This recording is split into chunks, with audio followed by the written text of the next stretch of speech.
صاحب آپ کی جانب آؤں گی. حامد سعید کاظمی صاحب بھی جو بات کر رہے تھے کہ دیکھنا یہ ہے کہ معاہدہ جو ہے وہ قدم ٹی ایل پی کے لیے بھی قابل قبول ہے یا نہیں, اگر ہے تو پھر پتہ چل جائے گا, وہ لوگ ڈسپرس ہونا شروع ہو جائیں گے. یہ بتائیے گا اس کو جو خفیہ رکھا گیا ہے, خفیہ رکھنے کا امپیکٹ کیا ہو سکتا ہے؟ بہتر تھا خفیہ ہی رکھا جانا چاہیے, لیکن کچھ ذرائع سے تو خبریں لیک بھی ہونا شروع ہو گئی ہیں کہ معاہدے میں کیا کچھ طے پایا. دیکھیے 2-3 باتیں. سب سے پہلے تو حکومت نے اب ایک فارملی منسٹرز نے بیٹھ کے ان کے ساتھ معاہدہ کر لیا, تو میرا خیال ہے کہ ہمیں کل عدم والی بات تو تقریباً ختم کر دینی چاہیے, کیونکہ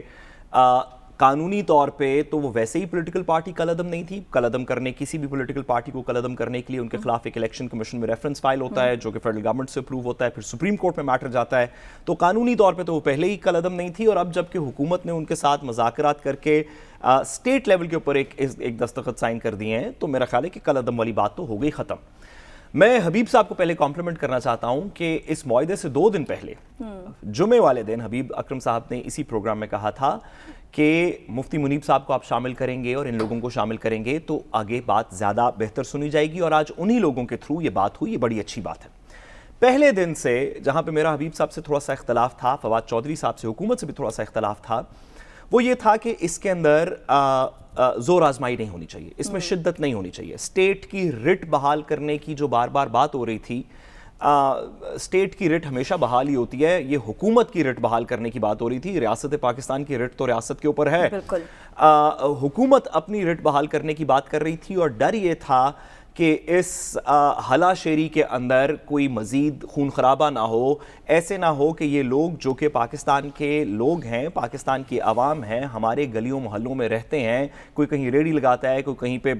کسی بینک میں نوکری کرتا ہے, کوئی کہیں پہ آفس بوائے ہے, کوئی اسٹریٹ ہاکر ہے, یہ لوگ جن کے جو کہ ہمارے ہی شہروں اور گاؤں میں رہتے ہیں, ہماری بھائی باپ ہیں,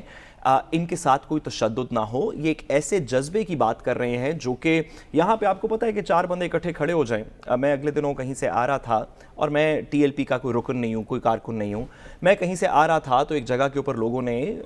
ٹی ایل پی کے کچھ لوگوں نے نعرے لگا رہے تھے کہ لبیک لبیک, تو میں نے بھی شیشہ نیچے کر کے کہا یا رسول اللہ, کیونکہ یہ تو جذبات ہم سب لوگوں کے ہیں, ہم سب لوگ اس نعرے کے اوپر لبیک کہیں گے. تو یہ ایسے لوگ نہیں ہیں جن کو آپ قدم کہہ کے تو ان کے اوپر آپ تشدد شروع کر دیں گے, اور پولیس کی نفریاں ہوں گی, اور خندقیں کھودی جا رہی ہیں, اور پانی ڈل رہا ہے, اور یہ کام کبھی بھی نہیں ہونا چاہیے تھا. مجھے اس بات کی خوشی ہے کہ معاہدے کے جو بھی نکات ہیں ہم ان نکات کے اوپر بحث کر سکتے ہیں کہ یہ بات ٹھیک ہے, یہ بات غلط ہے, یہ آپ نے کیوں کی. پہلے بھی 2-3 دفعہ معاہدے ہوئے ہیں کہ پارلیمنٹ میں لے جائیں گے, ڈیبیٹ کروائیں گے, یہ کریں گے. ہم معاہدے کے نکات کے اوپر آنے والے دنوں میں, ہفتوں میں بحث کر لیں گے, لیکن جو سب سے اچھی بات ہے وہ یہ ہے کہ معاہدہ ہو گیا اور کوئی زور زبردستی نہیں ہوئی, کوئی خون کی نہریں نہیں بہیں, جس کا کہ بہت زیادہ مسئلہ تھا. میں ایک جملہ اور کہتا چلوں, آپ اگر اس کو تھوڑا سا ملا کے پڑھیں, جو پاکستان کے جو دشمن عناصر ہیں, گرد و نواح میں جو پاکستان کے دشمن عناصر ہیں, بھارت ہو, دیگر اس طرح کے لوگ, ان کا ہمیشہ سے 2 آئیڈیاز جو ہے نا وہ ٹاپ آف دا لائن رہے ہیں. ایک یہ کہ پاکستان میں کسی طریقے شیعہ سنی فساد ہو جائے, کیونکہ اگر پاکستان میں شیعہ سنی فساد ہو جائے گا تو وہ گلی گلی, محلے محلے, ہر شہر میں ہوگا. دوسرا یہ کہ کسی طریقے سے جو سنی بریلوی مقصد ہے, مسلک ہے, اس کی دوسروں سے لڑائی ہو جائے, کیونکہ وہ پاکستان کے اندر بہت بڑے تعداد میں موجود ہیں. یہ لڑائی جب بھی پاکستان کی فالٹ لائنز کے اندر کسی نے ہوا دی ہے, پاکستان کی ریاست نے, پاکستان کے علماء نے, پاکستان کی سیاسی پارٹیز نے, وہ جو بھی پولیٹیکل پارٹیز, نواز شریف صاحب نے بھی معاہدہ کیا تھا,